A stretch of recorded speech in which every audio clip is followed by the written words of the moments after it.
ಈ ಮೊಮೆಂಟ್ ನರೇಂದ್ರ ಮೋದಿಯವರ ಭಾಷಣ ಎಕ್ಸಾಕ್ಟ್ಲಿ ಅಟ್ 8 o'clock ಇಡೀ ರಾಷ್ಟ್ರವನ್ನು ಉದ್ದೇಶಿಸಿ ನರೇಂದ್ರ ಮೋದಿಯವರ ಭಾಷಣ ಇದೆ. ಅವರ ಭಾಷಣದ ಮೇಲೆ ಭಾರಿ ಕುತೂಹಲ ಇದೆ, ಎಲ್ಲರಿಗೂ ಕೂಡ ನಿರೀಕ್ಷೆ ಇದೆ. ಕೊರೋನಾ ಅಟ್ಯಾಕ್ ಆಗಿರುವ ಈ ಸಂದರ್ಭದಲ್ಲಿ ಪ್ಯಾಕೇಜ್ಗಳ ಬಗ್ಗೆ ಘೋಷಣೆಯ ಸಾಧ್ಯತೆ ಇದೆ. ಅದರಲ್ಲೂ ಕೂಡ ದಿನಗೂಲಿ ನೌಕರರ ಆರ್ಥಿಕ ನೆರವಿನ ಬಗ್ಗೆ ಮಾತುಗಳು ಕೇಳಬೇಕು ಅಂತ ಕಾಯ್ತಿದ್ದಾರೆ. ಉದ್ಯಮಿಗಳು ಇನ್ನೊಂದು ಕಡೆ, ಮಗದೊಂದು ಕಡೆ ದೊಡ್ಡ ದೊಡ್ಡ ಬಿಸ್ನೆಸ್ ಮ್ಯಾನ್ಗಳು, ಪ್ಲಸ್ ಮಧ್ಯಮ ಮತ್ತು ಸಣ್ಣ ಕೈಗಾರಿಕೆ ವಲಯದವರು. ನೀತಿ ಆಯೋಗ ಈಗಾಗಲೇ ವಿತ್ತ ಇಲಾಖೆಗೆ ಮೋದಿಯವರು ಕೂಡ ಸೂಚನೆ ಕೊಡ್ತಾರೆ ಅನ್ನೋದು ಮಾತುಗಳು ಕೂಡ ಇದೆ. ಸೊ ಹಾಗಾಗಿ ಹಲವಾರು ನಿರೀಕ್ಷೆಗಳ ಮೂಲಕ ಅವರ ಮಾತು ಇವತ್ತು ಎಲ್ಲರಲ್ಲೂ ಕೂಡ ಬಹಳ ಕುತೂಹಲ ಇದ್ದೇ ಇದೆ. ಇನ್ನೇನು ಕೆಲವೇ ಕ್ಷಣದಲ್ಲಿ ನರೇಂದ್ರ ಮೋದಿ ಅವರು ಇಡೀ ರಾಷ್ಟ್ರವನ್ನು ಉದ್ದೇಶಿಸಿ ಅವರು ಮಾತನಾಡಿದ್ದಾರೆ. ಒಂದು ವಾರದ ಹಿಂದೆ ಮಾತಾಡಿದಾಗ ಜನತಾ ಕರ್ಫ್ಯೂ ಬಗ್ಗೆ ಮಾತಾಡಿದ್ರು, ನಂಗೆ ಸಪೋರ್ಟ್ ಮಾಡಿ ಅಂತ ಮಾತಾಡಿದ್ರು. ಬೇರೆ ದೇಶಗಳನ್ನ ಕೋಟ್ ಮಾಡಿ ನಾವು ಅಷ್ಟು ವರ್ಸ್ಟ್ ಸಿನಾರಿಯೋಗೆ ಹೋಗೋದು ಬೇಡ, ಸೋಷಿಯಲ್ ಡಿಸ್ಟೆನ್ಸಿಂಗ್, ಸಾಮಾಜಿಕ ಅಂತರವನ್ನು ಕಾಯ್ದುಕೊಳ್ಳೋದಿರೋದು ಒಂದೇ ದೊಡ್ಡ ಉಪಾಯ, ದೊಡ್ಡ ಮಾರ್ಗ ನಮ್ಮಂಥ ದೊಡ್ಡ ದೇಶಕ್ಕೆ ಅಂತ ಹೇಳಿಕೆ ಕೊಟ್ಟಿದ್ರು. ಎಲ್ಲ ಒಂದು ಕಡೆ 6 ಕೋಟಿ 8 ಕೋಟಿ ಇರುವಂಥ ರಾಷ್ಟ್ರಗಳೇ ತತ್ತರಿಸೋಗೋಗಿದೆ. ಅದರಲ್ಲೂ ಕೂಡ ವೈದ್ಯಕೀಯ ಸಲಕರಣೆಗಳಲ್ಲಿ ದೊಡ್ಡ ಮಟ್ಟದಲ್ಲಿ ಇಟ್ಕೊಂಡಿರುವಂತಹ ದೇಶಗಳೇ ಇವತ್ತು ಒದ್ದಾಡ್ತಾ ಇದ್ದಾರೆ ಮೆಡಿಕಲಿ. ಆದರೆ 138 140 ಕೋಟಿ ಹತ್ತತ್ರ ಇರುವಂತಹ ನಮ್ಮ ದೇಶದಲ್ಲಿ ಆ ಥರ ಏನಾದರೂ ಆಗೋದ್ರೆ ಡಿಸಾಸ್ಟರ್ ಆಗೋಗುತ್ತೆ. ಸೊ ಹಾಗಾಗಿ ಸಾಮಾಜಿಕ ಅಂತರವನ್ನು ಕಾಯ್ದುಕೊಳ್ಳಲೇಬೇಕಾದದ್ದು ಪ್ರತಿಯೊಬ್ಬ ನಾಗರಿಕರ ಕರ್ತವ್ಯ. ಅದನ್ನು ಮಾಡಬೇಕು ನೀವು ಅಂತ ರಿಕ್ವೆಸ್ಟ್ ಮಾಡಿದ್ರು. ಭಾನುವಾರ ಏನೋ ಎಲ್ಲರೂ ಮಾಡಿಬಿಟ್ವಿ, ಆದರೆ ಸೋಮವಾರ ಬೆಳಗ್ಗೆ ಎದ್ರೆ ನಾಯಿ ಬಹಳ ಡೊಂಕು ಅಂತ ಹಳ್ಳಿ ಕಡೆ ಗಾದೆ ಮಾತು ಹೇಳ್ತಾರಲ್ಲ, ಹಂಗೆ ಎಲ್ಲ ಶುರು ಹಚ್ಕೊಂಡ್ರು ಅವ್ರು ಪಾಡ್ದವ್ರು ಹೆಂಗಿದ್ರು ಹಂಗೆ ಅಂತ. ಅದು ದೊಡ್ಡ ಮಟ್ಟದಲ್ಲಿ ಎಲ್ಲರಿಗೂ ಕೂಡ ಒಂದು ರೀತಿ ಭಯ ಹುಟ್ಸೋಕ್ಕಾಗೋಯ್ತು, ಆತಂಕ ಆಗೋಯ್ತು. ಈಗ ಮತ್ತೆ ನರೇಂದ್ರ ಮೋದಿ ಟ್ವೀಟ್ ಮಾಡಿ ಇನ್ನು 1 ನಿಮಿಷ ಮಾತ್ರ ಬಾಕಿ, ಅವರು ಕೊಟ್ಟಿರುವಂಥ deadline exactly 60 seconds count down. Exact ಆಗಿ 8 ಗಂಟೆಗೆ 1 ನಿಮಿಷ ಅಂದರೆ 68 ಸೆಕೆಂಡು, ಈಗ 60 ಸೆಕೆಂಡಲ್ಲಿದೆ. 60 ಸೆಕೆಂಡ್ ಕೌಂಟ್ ಡೌನ್ ಹೋಗ್ತಾ ಇದೆ. ನಿಮ್ಮ ಸ್ಕ್ರೀನ್ನಲ್ಲಿ ನೆಟ್ವರ್ಕ್ 18 ಗ್ರೂಪ್ ಭಾರತದ ಎಲ್ಲ ಚಾನೆಲ್ಗಳಲ್ಲೂ ಕೂಡ ಏಕಕಾಲದಲ್ಲಿ ನರೇಂದ್ರ ಮೋದಿ ಅವರು ಇದೀಗ ಮಾತಾಡ್ತಾರೆ. ನರೇಂದ್ರ ಮೋದಿ ಅವರ ಸಂದೇಶ 8 ಗಂಟೆಗೆ ಸರಿಯಾಗಿ countdown, 40 seconds to go. Any moment Narendra Modi ಅವರ ಭಾಷಣ ಶುರುವಾಗುತ್ತೆ. ಎಲ್ಲರನ್ನ ಉದ್ದೇಶಿಸಿ ನರೇಂದ್ರ ಮೋದಿ ಅವರು ಮಾತಾಡ್ತಾರೆ. ಈಗಾಗಲೇ ಅವರಿಗೆ ಶಿಫಾರಸು ಕೂಡ ಆಗಿದೆ. ಆ ಶಿಫಾರಸನ್ನು ಕೂಡ ಪರಿಗಣಿಸಿ ಇಡೀ ದೇಶದ ಜನತೆಗೆ ರಾಜ್ಯವಾರು ಅನುದಾನಕ್ಕೆ ಪ್ರತಿಯೊಂದಕ್ಕೂ ಕೂಡ ಅವರು ಮಾತಾಡೋಕೆ ಶುರು ಮಾಡ್ತಾರೆ. ಎನಿ ಮೊಮೆಂಟ್ ಅವ್ರು ಮಾತಾಡೋಕೆ ಶುರುವಾದ ತಕ್ಷಣ ನನ್ನ ಮಾತನ್ನು ನಿಲ್ಲಿಸ್ತೀನಿ ನಾನು. ನರೇಂದ್ರ ಮೋದಿ ಅವರ ಸಂದೇಶಕ್ಕೋಸ್ಕರ ದೇಶದ ಜನರು ಕೂಡ ಕಾಯ್ತಿದ್ದಾರೆ. ಕಾಶ್ಮೀರದಿಂದ ಕನ್ಯಾಕುಮಾರಿ ತನಕ ಇಡೀ ರಾಷ್ಟ್ರದ ಉದ್ದಗಲಕ್ಕೂ ಅವರ ಭಾಷಣದ ಮೇಲೆ ಇದೀಗ ಎಲ್ಲರ ಚಿತ್ತ, ಎಲ್ಲರೂ ಅವರವ್ರ ಕೆಲಸ ನಿಲ್ಲಿಸಿ ನರೇಂದ್ರ ಮೋದಿ ಅವರು ಏನು ಮಾತಾಡ್ತಾರೆ ಎನ್ನುವ ದೊಡ್ಡ ಕುತೂಹಲದಲ್ಲಿ ನನ್ನನ್ನು ಒಳಗೊಂಡು ಎಲ್ಲರೂ ಕೂಡ ನಾವು ಕಾಯ್ತಾ ಇದ್ದೀವಿ. ಎನಿ ಮೊಮೆಂಟ್ ಕೆಲವೇ ಕ್ಷಣದಲ್ಲಿ ನರೇಂದ್ರ ಮೋದಿ ಅವರ ಸಂದೇಶದ ನುಡಿಗಳು ನಿಮ್ಮ ನ್ಯೂಸ್ 18 ಕನ್ನಡ ಅವ್ರು ಕೊಟ್ಟಿರುವಂತಹ ಟೈಮ್ ಈ ಕ್ಷಣ ಮುಗಿದಿದೆ. ಓವರ್ ಈಗ ಮೋದಿ ಅವರು ಮಾತಾಡ್ತಿದ್ದಾರೆ. मेरे प्यारे देशवासियों, मैं आज एक बार फिर कोरोना वैश्विक महामारी पर बात करने के लिए आपके बीच आया हूं. 22 मार्च को जनता कर्फ्यू का जो संकल्प हमने लिया था, एक राष्ट्र के नाते उसकी सिद्धि के लिए हर भारतवासी ने पूरी संवेदनशीलता के साथ, पूरी जिम्मेदारी के साथ अपना योगदान दिया. बच्चे, बुजुर्ग, छोटे, बड़े, गरीब, मध्यम, हर वर्ग के लोग, हर कोई परीक्षा की इस घड़ी में साथ आया. जनता कर्फ्यू को हर भारतवासी ने सफल बनाया. एक दिन के जनता कर्फ्यू से भारत ने दिखा दिया कि जब देश पर संकट आता है, जब मानवता पर संकट आता है, तो किस प्रकार से हम सभी भारतीय मिलकर के एकजुट होकर उसका मुकाबला करते हैं. आप सभी जनता कर्फ्यू के लिए, उसकी सफलता के लिए प्रशंसा के पात्र हैं. साथियों, आप कोरोना वैश्विक महामारी उस पर पूरी दुनिया की स्थिति को समाचारों के माध्यम से सुन भी रहे हैं और देख भी रहे हैं। आप ये भी देख रहे हैं कि दुनिया के समर्थ से समर्थ देशों को भी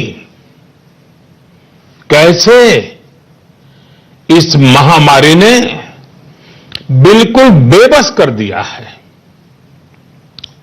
ऐसा नहीं है कि ये देश प्रयास नहीं कर रहे हैं या उनके पास संसाधनों की कमी है, लेकिन कोरोना वायरस इतनी तेजी से फैल रहा है कि तमाम तैयारियां और प्रयासों के बावजूद इन देशों में चुनौती बढ़ती ही जा रही है। इन सभी देशों के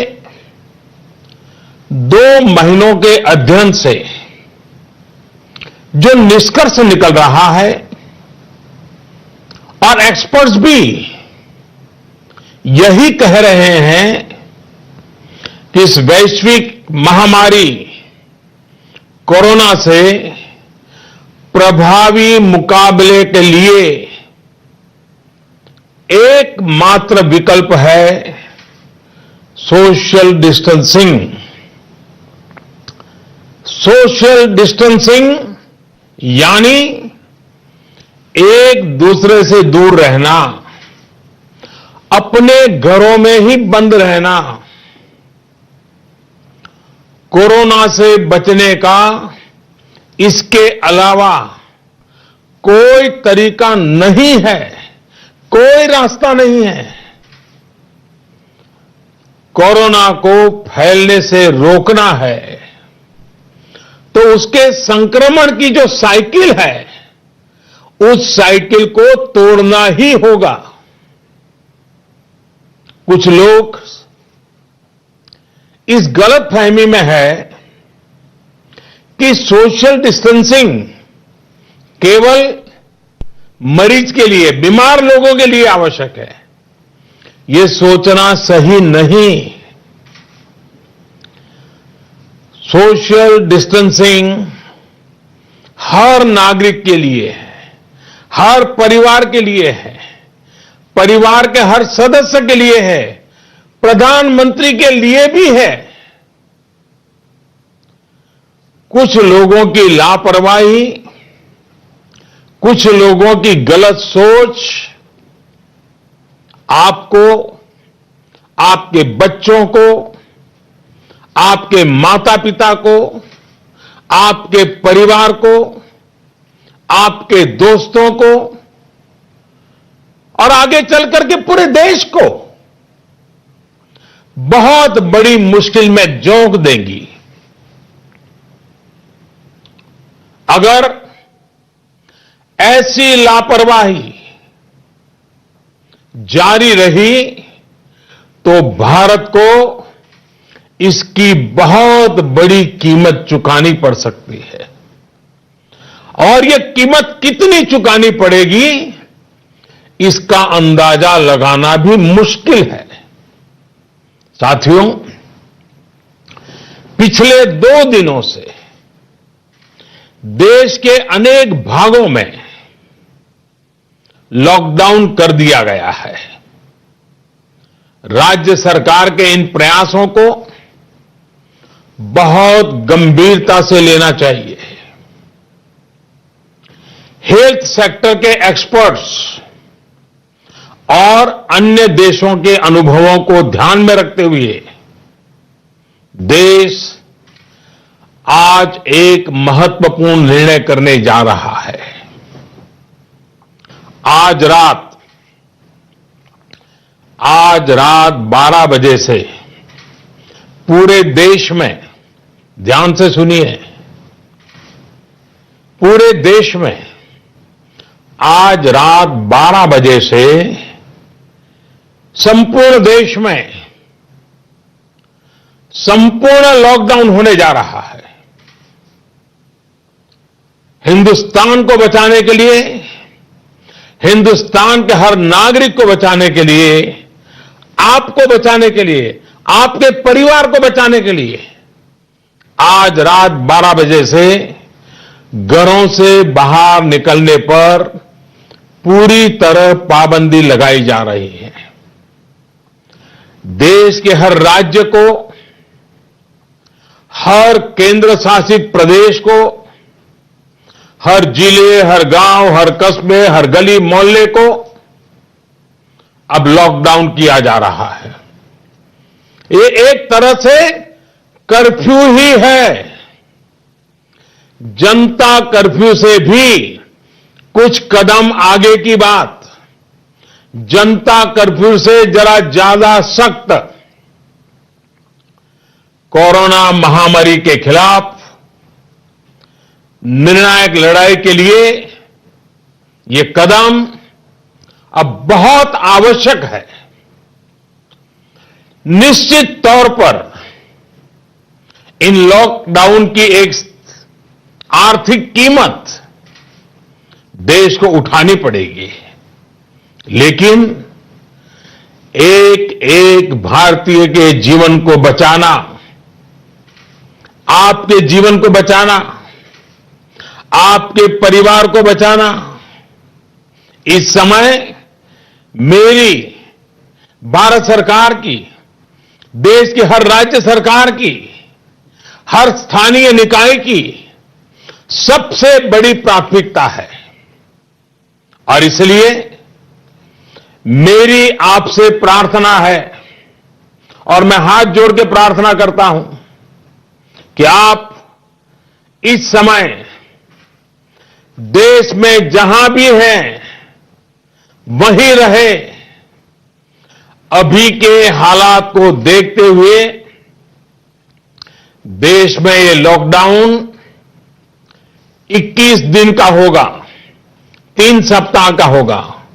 और जब मैंने पिछली बार आपसे बात की थी तब मैंने आपसे कहा था कि मैं आपसे कुछ सप्ताह मांगने के लिए आया हूं।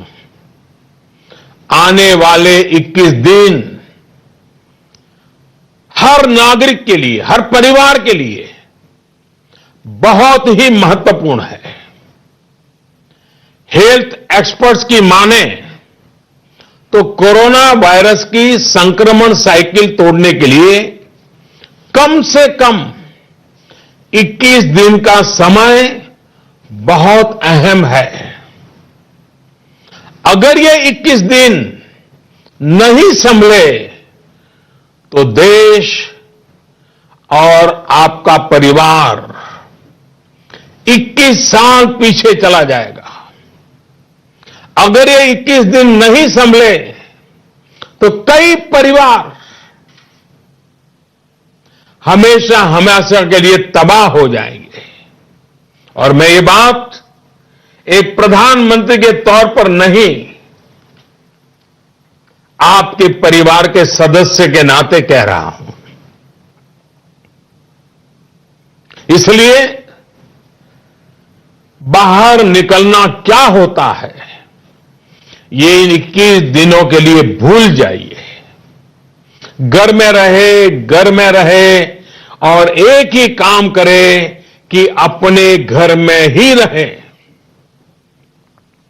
साथियों, आज के फैसले ने, देशव्यापी लॉकडाउन ने आपके घर के दरवाजे पर एक लक्ष्मण रेखा खींच दी है। आपको ये याद रखना है कि घर से बाहर पड़ने वाला आपका सिर्फ एक कदम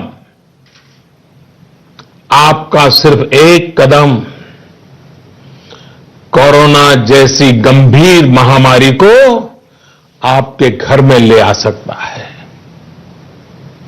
आपको ये याद रखना है कि कई बार कोरोना से संक्रमित व्यक्ति शुरुआत में बिल्कुल स्वस्थ लगता है।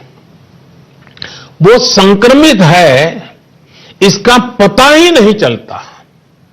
और इसलिए एहतियात बरतिए, अपने घरों में रहिए।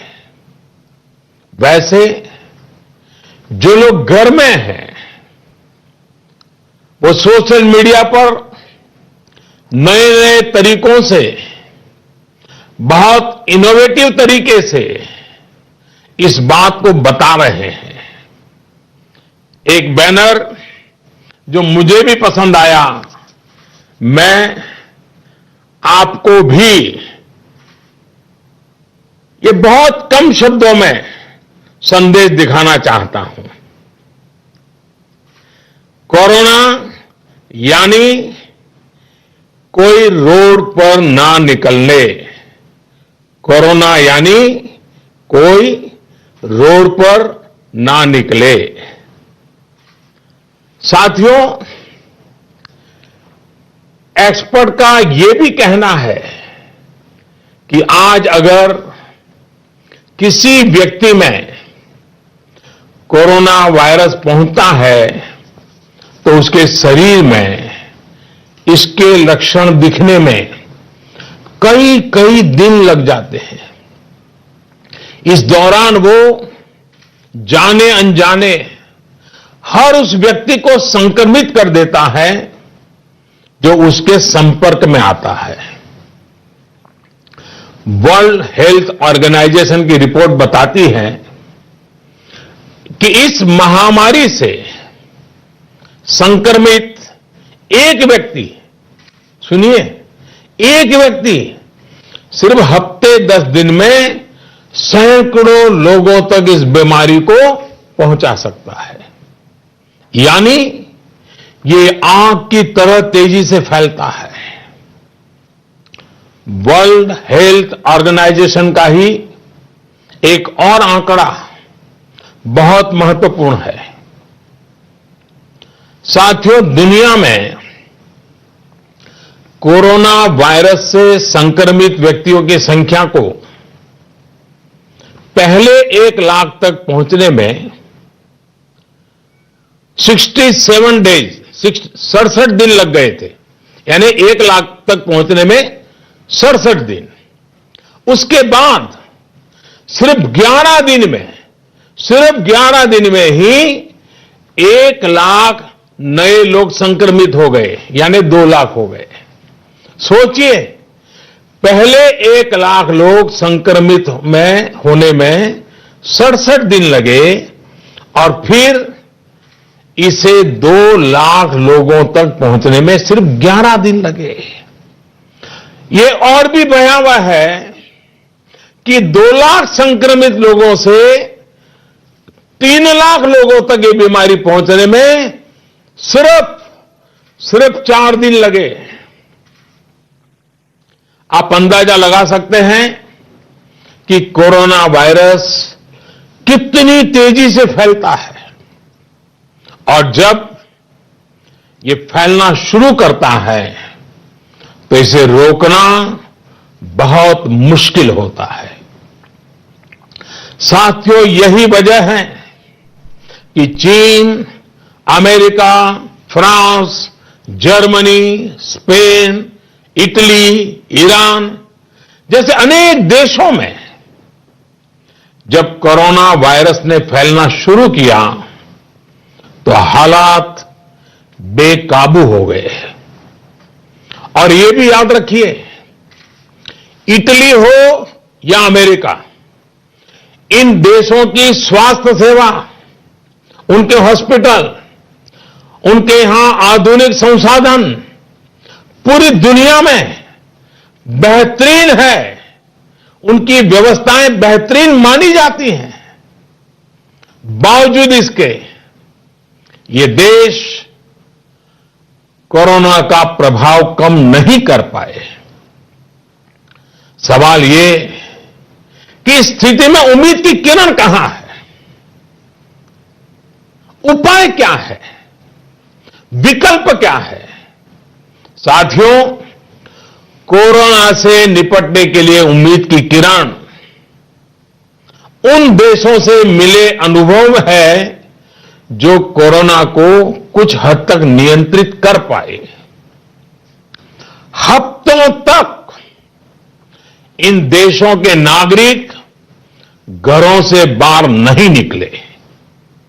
इन देशों के नागरिकों ने 100% सरकारी निर्देशों का पालन किया और इसलिए ये कुछ देश अब इस महामारी से बाहर आने की ओर बढ़ रहे हैं।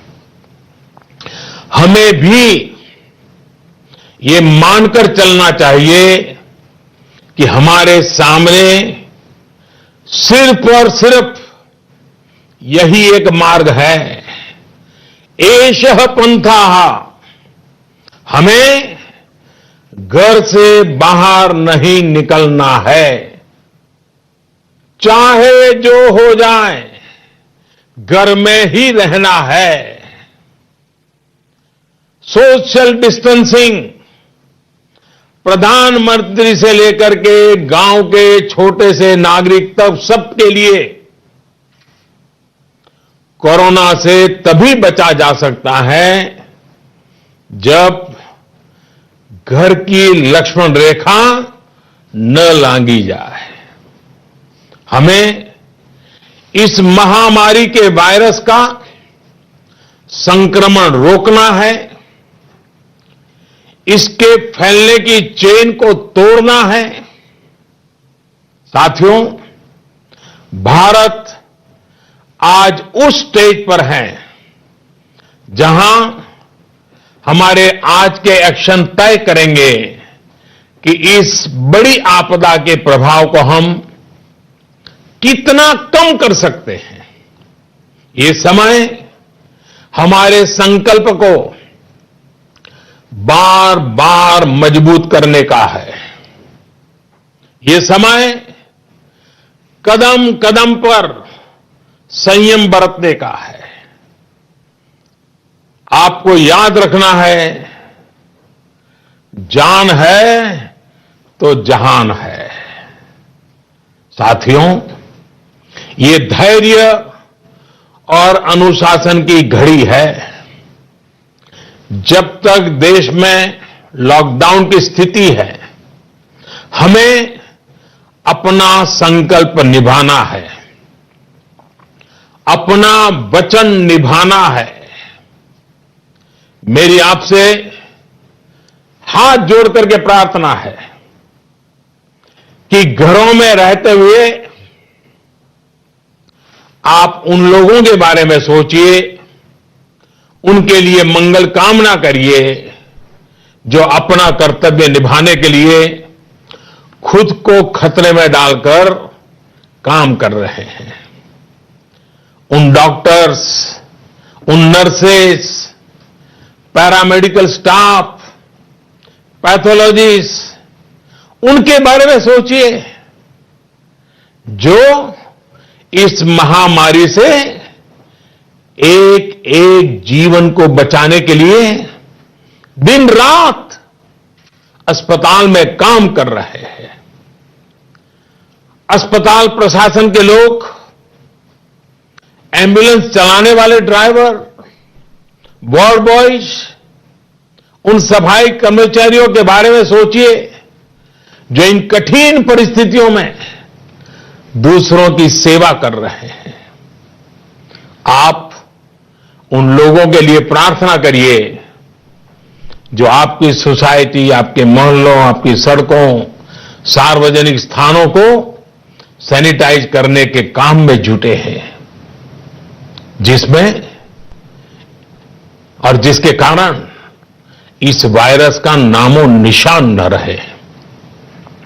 आपको सही जानकारी देने के लिए 24 घंटे काम कर रहे मीडिया के लोगों के बारे में भी सोचिए जो संक्रमण का खतरा उठाकर सड़कों पर, अस्पतालों में है।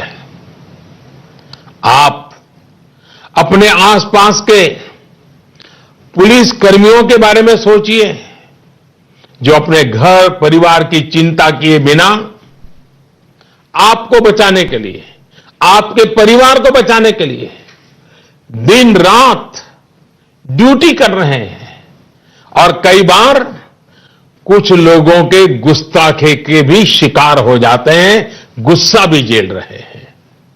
साथियों, कोरोना वैश्विक महामारी से बनी स्थितियों के बीच केंद्र और देश भर की राज्य सरकारें तेजी से काम कर रही हैं। रोजमर्रा की जिंदगी में लोगों को असुविधा ना हो, इसके लिए निरंतर कोशिश कर रही है। सभी आवश्यक वस्तुओं की सप्लाई बनी रहे, इसके लिए सभी उपाय किए गए हैं और आगे भी किए जाएंगे। निश्चित तौर पर संकट की ये घड़ी गरीबों के लिए भी बहुत मुश्किल वक्त लेकर आई है। केंद्र सरकार, राज्य सरकारों के साथ समाज के अन्य संगठन, सिविल सोसाइटी के लोग गरीबों को मुसीबत कम हो, इसके लिए निरंतर जुटे हुए हैं। गरीबों की मदद के लिए अनेकों लोग साथ आ रहे हैं।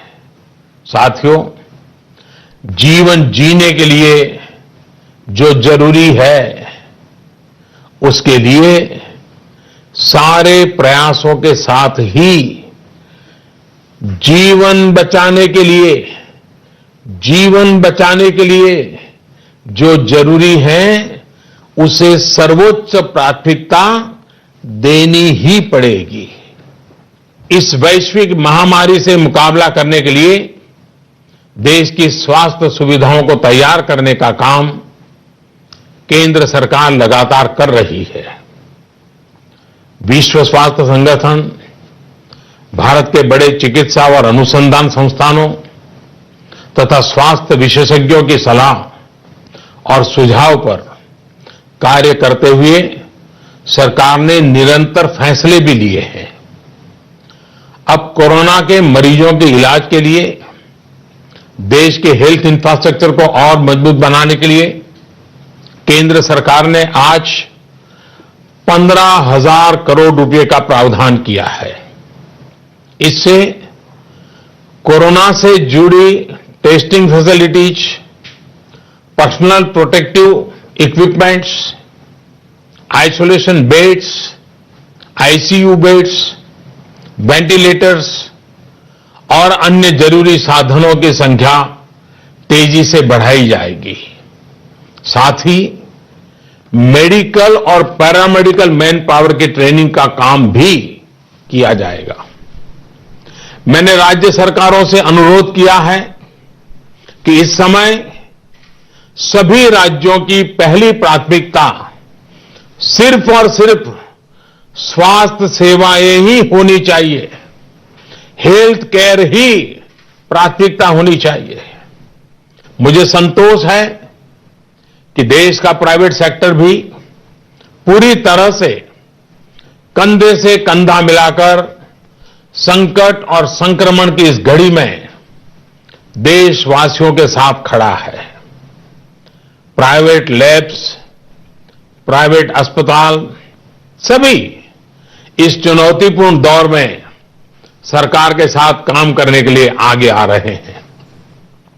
लेकिन साथियों, ये भी ध्यान रखिए कि ऐसे समय में जाने अनजाने कई बार अफवाहें भी बहुत जोर पकड़ती है और अफवाहों के ट्रैवल करने की ताकत भी बहुत होती है। मेरा आपसे आग्रह है कि किसी भी तरह की अफवाह और अंधविश्वास से बचें। आपके द्वारा केंद्र सरकार, राज्य सरकार और मेडिकल फ्रेटर्निटी द्वारा दिए गए निर्देश और सुझावों का पालन करना बहुत जरूरी है। मेरी आपसे प्रार्थना है कि इस बीमारी के लक्षणों के दौरान बिना डॉक्टरों की सलाह के कोई भी दवा न लें किसी भी तरह का खिलवाड़ आपके जीवन को और खतरे में डाल सकता है। साथियों, मुझे विश्वास है हर भारतीय संकट की इस घड़ी में सरकार के, स्थानीय प्रशासन के निर्देशों का पालन करेगा। 21 दिन का लॉकडाउन लंबा समय है, लेकिन आपके जीवन की रक्षा के लिए, आपके परिवार की रक्षा के लिए उतना ही महत्वपूर्ण है। हमारे पास यही एक महत्वपूर्ण रास्ता है। मुझे विश्वास है हर हिंदुस्तानी इस संकट का न सिर्फ सफलता से मुकाबला करेगा, बल्कि इस मुश्किल घड़ी से विजयी होकर निकलेगा। आप अपना ध्यान रखिए, अपनों का ध्यान रखिए और आत्मविश्वास के साथ कानून नियमों का पालन करते हुए, पूरी तरह संयम बरतते हुए विजय का संकल्प करके हम सब इन बंधनों को स्वीकार करें। आप सबका बहुत बहुत धन्यवाद।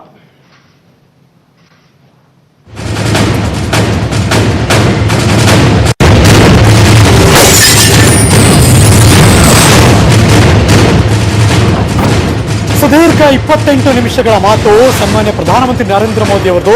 ಇವತ್ತು ಮಧ್ಯರಾತ್ರಿ 12 ಗಂಟೆಯಿಂದ 21 ದಿನಗಳ ಕಾಲ, ಅಂದರೆ 3 ವಾರಗಳನ್ನು ಬೇಡಿದ್ದಾರೆ. ಏಪ್ರಿಲ್ 14ನೇ ತಾರೀಕಿನ ತನಕ ಇಡೀ ದೇಶವನ್ನ ಲಾಕ್ಡೌನ್ ಮಾಡುವುದು ಬಿಟ್ಟು ಬೇರೆ ಇನ್ಯಾವ ಉಪಾಯಗಳು ಕೂಡ ನಮ್ಮ ಹತ್ರ ಇಲ್ಲ. ದೊಡ್ಡ ದೊಡ್ಡ ಸಲಕರಣೆಗಳಿರುವಂಥ, ವೈದ್ಯಕೀಯದಲ್ಲಿ ಬಹಳ ಹೆಸರು ಮಾಡುವಂಥ ದೇಶಗಳೇ ಈ ಕರೋನಾ ವೈರಸ್ ವಿರುದ್ಧ ಕುಬ್ಜರಾಗೋಗಿದ್ದಾರೆ. ಹಾಗಾಗಿ ನಮ್ಮ ದೇಶವನ್ನು, ದೇಶದ ಜನತೆಯನ್ನು ಕಾಪಾಡೋದು ನಮ್ಮೆಲ್ಲರ ಕರ್ತವ್ಯ, ಹೊಣೆ. ಹಾಗಾಗಿ ಎಲ್ಲ ದೊಡ್ಡ ದೊಡ್ಡ ಡಾಕ್ಟರ್ಸ್ಗಳ ಜೊತೆ ಮತ್ತು ವಿಶ್ಲೇಷಕ ಜೊತೆ ಮಾತಾಡಿದ ನಂತರದಲ್ಲಿ ನಿಲುವು ತೆಗೆದುಕೊಳ್ತಾ ಇದ್ದೀವಿ. 21 ದಿನ ಇಡೀ ದೇಶ ಲಾಕ್ಡೌನ್ ಆಗಿರುತ್ತೆ. 65 ದಿನಗಳಲ್ಲಿ 1 ಲಕ್ಷ ಜನರಿಗೆ ಕರೋನಾ ಹಬ್ಬುತ್ತೆ ಅಂದರೆ ನೀವು ಯೋಚನೆ ಮಾಡಿ. ಕೇವಲ 11 ದಿನದಲ್ಲಿ 2 ಲಕ್ಷ ಜನರಿಗೆ ಕರೋನಾ ಮಾರಿ ದೊಡ್ಡ ಮಟ್ಟದಲ್ಲಿ ಹಬ್ಬುತ್ತೆ. ಇದನ್ನು ತಡೆಗಟ್ಟುವ ನಿಟ್ಟಿನಲ್ಲಿ 21 ದಿನವನ್ನು ನೀವು ನನಗೆ ಕೊಡಲೇಬೇಕು. ಇಡೀ ದೇಶವನ್ನು ಈ ಮೂಲಕ ಲಾಕ್ಡೌನ್ ಮಾಡ್ತಾ ಇದ್ದೀವಿ ಅಂತ ಸನ್ಮಾನ್ಯ ಪ್ರಧಾನಮಂತ್ರಿ ನರೇಂದ್ರ ಮೋದಿ ಅವರು ಈ ಕ್ಷಣ ಅನೌನ್ಸ್ ಮಾಡಿದ್ದಾರೆ. ನಮ್ಮೆಲ್ಲರ ಜವಾಬ್ದಾರಿಯನ್ನು ಕೂಡ ಈ ಮೂಲಕ ತಿಳಿಸಿದ್ದಾರೆ. ಕೊರೋನಾ ನಿಯಂತ್ರಣಕ್ಕೋಸ್ಕರ 15,000 ಕೋಟಿ ವಿಶೇಷ ಪ್ಯಾಕೇಜ್ ಅನ್ನು ಕೂಡ रिलीज ಮಾಡಿದ್ದಾರೆ. देश आज एक महत्वपूर्ण निर्णय करने जा रहा है. आज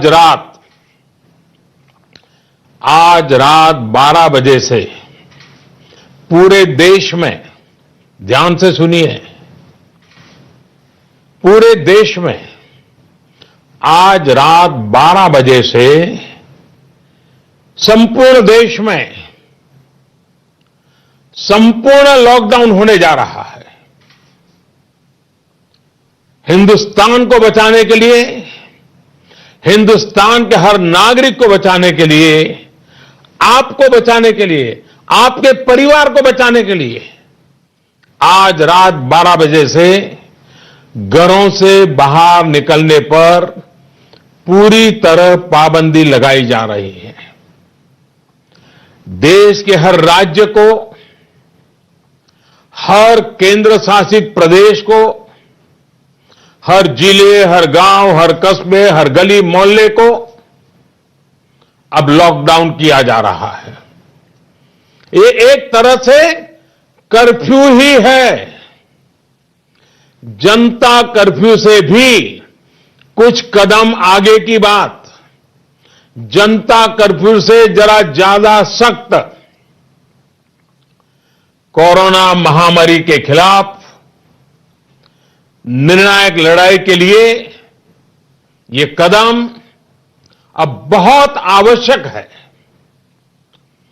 निश्चित तौर पर इन लॉकडाउन की एक आर्थिक कीमत देश को उठानी पड़ेगी, लेकिन एक एक भारतीय के जीवन को बचाना, आपके जीवन को बचाना, आपके परिवार को बचाना, इस समय मेरी भारत सरकार की, देश की हर राज्य सरकार की, हर स्थानीय निकाय की सबसे बड़ी प्राथमिकता है। और इसलिए मेरी आपसे प्रार्थना है और मैं हाथ जोड़ के प्रार्थना करता हूं कि आप इस समय देश में जहां भी हैं वहीं रहे। अभी के हालात को देखते हुए देश में ये लॉकडाउन 21 दिन का होगा, 3 सप्ताह का होगा। और जब मैंने पिछली बार आपसे बात की थी तब मैंने आपसे कहा था कि मैं आपसे कुछ सप्ताह मांगने के लिए आया हूं। आने वाले 21 दिन हर नागरिक के लिए, हर परिवार के लिए बहुत ही महत्वपूर्ण है। एक बैनर